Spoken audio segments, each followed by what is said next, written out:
Bonjour à tous, les ministères Notre Pain Quotidien vous proposent la méditation du jour.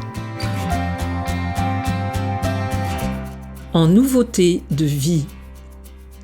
Les applaudissements ont fusé, tandis que les meilleurs élèves recevaient leur certificat d'excellence pour leur réussite scolaire.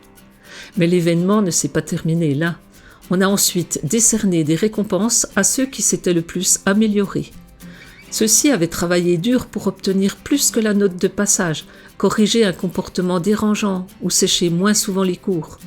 Leurs parents les applaudissaient, ravis de les voir revenir dans le droit chemin, se concentrant non pas sur leurs fautes passées, mais sur leur progression dans la bonne direction. Cette scène édifiante nous laisse entrevoir la perception que notre Père Céleste a de nous, qui sommes maintenant ses enfants en Christ.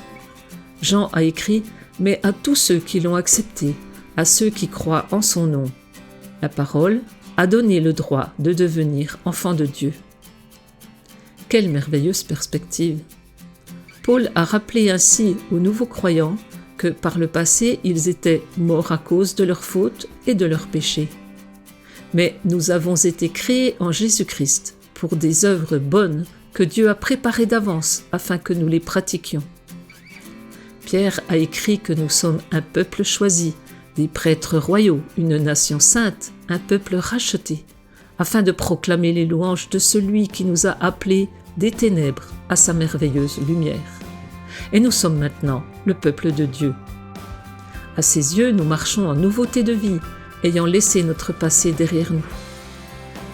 C'était un texte de Patricia Rainbow.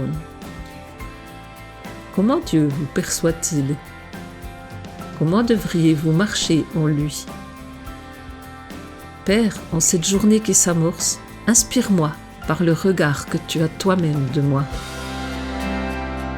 Cet encouragement vous a été proposé par les ministères Notre Pain Quotidien.